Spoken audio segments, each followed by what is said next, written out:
Okay, in this lesson we're going to discuss a teaching sort of concept of mine that I came up with years ago, which has helped thousands of people learn to strum the guitar in time, and I hope that it'll help you now.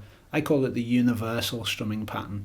And what this is it's a way to think about strumming and a way to approach strumming patterns in general that will work for you on every song. So it's really, really useful to know. And there's a few different steps to this. It's really simple. I'm going to whiz you through it. Step one is identify the beat of the song. Okay?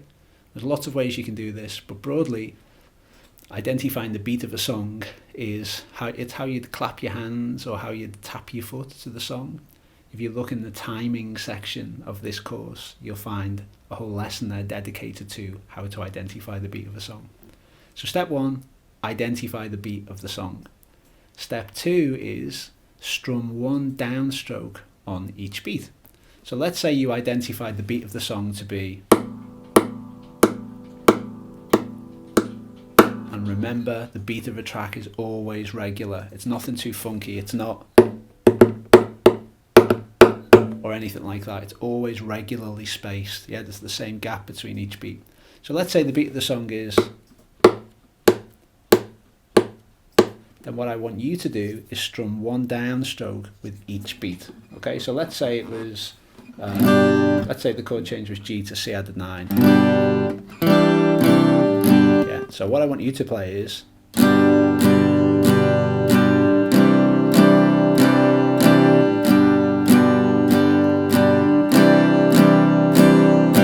okay, so if the beat is,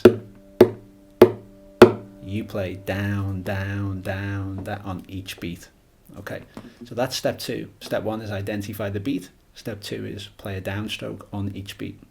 Step three is we drop the upstrokes in. Now this is the bit where everybody sort of flounders a little bit because it's the bit that will kind of want to throw you out. You'll want to start playing down, up, yeah, but that's not what it is. We play at the same pace we did before and the upstrokes are being inserted in. So we're still playing down, down, down, down, but now we've added in the upstrokes. So we're actually playing down, up, down, up, down, up, down, up. That's the key part of this lesson, okay? And I know, because I've seen it with hundreds of people, that when you add the upstrokes in, that's the bit where this might feel a bit weird and you might get a bit unsettled. Now, step four is optional. You don't always need it. It depends on the tempo of the track. If having gone through those steps, it doesn't sound quite right. So in fact, let's just do step three together. Okay, so let's say we were playing the G there. C added 9.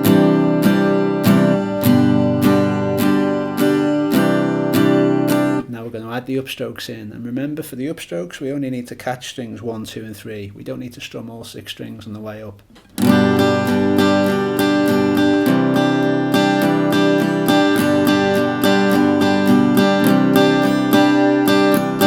That's how it should sound right now. Yeah, we identified the beat, we played a downstroke on each beat, and then we added an upstroke in between, exactly halfway in between each downstroke.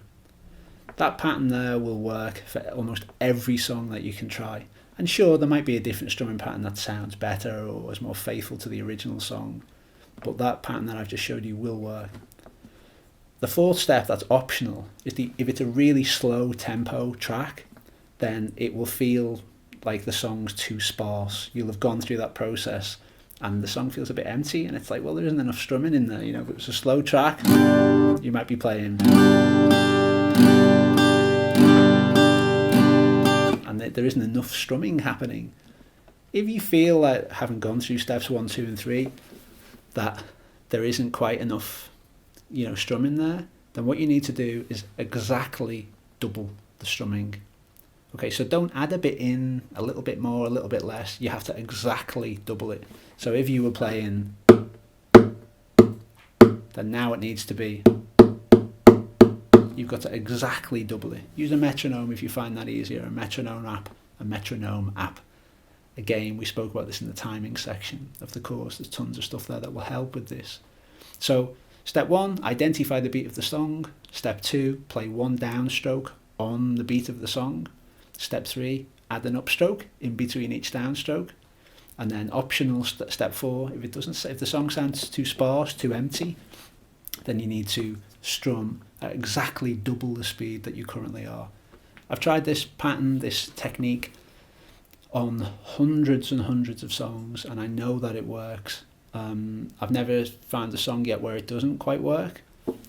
So I hope that this helps you. You might need to go through it a few times before it makes sense. But please trust me that this is a really useful technique, because what I like about this is it's something you can hang your hat on and just say, right, I'm going to just do that. And if you're a beginner guitarist, then that's what you want. You just want to be making music as quickly as you can. That said, there are more exotic strumming patterns and different ways we can discuss this. As I mentioned in the introduction to this section, there's tons of different ways that you can approach strumming patterns, and I recognise and respect that some people prefer to have specific strumming patterns for specific songs. And as I said, Jack's going to run you through some of that in the next lesson. So hope you found this useful and you now understand and know the universal strumming pattern. Go and give it a try.